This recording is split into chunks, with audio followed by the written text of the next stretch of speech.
Müzəffər Azərbaycan ordusunun işğalçı düşmən üzərində zəfər soraqlı qələbəsi ilə başa çatmış 44 günlük vətən müharibəsində son nəfəsinədək döyüşən igidlərdən biri də şəhid mayor Amid Heydərovdur.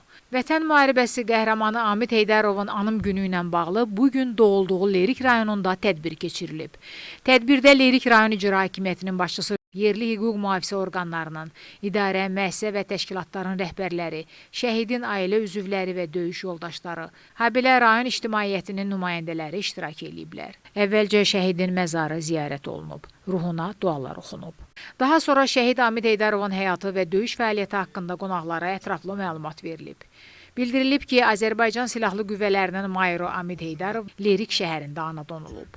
32 yaşında hərbi hissə komandiri olan Amid Heydərov vətən müharibəsi zamanı hücum əmri veriləndə tankı ilə birgə düşmənin müdafiəsi xəttini yaran ilk cəsur döyüşçülərimizdən biri olub. Füzuli istiqamətində gedən döyüşlərdə qəhrəman mayor öz heyəti ilə yüksəklikləri atəşə tutaraq düşmənə mövqe əldə etməyə imkan verməyib.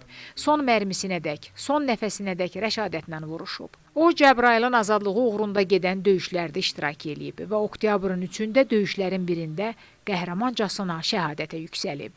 Şəhidin atası Rəbbil Heydərov onlara göstərilən diqqət və qayğıya görə ölkə başçısı İlham Əliyevə və birinci vitse-prezident Mehriban xanım Əliyevaya minnətdarlığını ifadə edib. Heydər Əliyev adına hərbi akademiyaya gedəndə mən ona sual elədim ki, bəlkə başqa məktəbə gedəsən.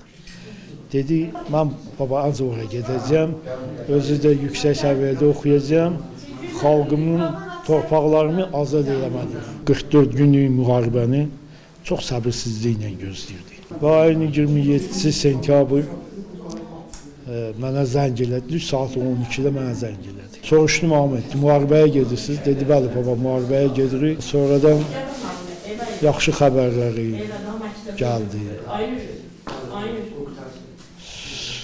Bəs ordumuz irəliləyir, yaxşıdır. Sonra da şəhid oldu. Şəhid Amid Heydərovun döyüşlərdə göstərdiyi şücaət dövlətimiz tərəfindən yüksək qiymətləndirilib.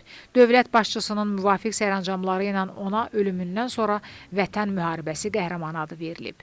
Vətən uğrunda Cəbrayılın azad olunmasına görə və Füzulinin azad olunmasına görə medalları ilə təltif edilib. Pərvanə Nəhmət qızı Hüseyn Rızayev, Elviz Nəsirli, Lerik.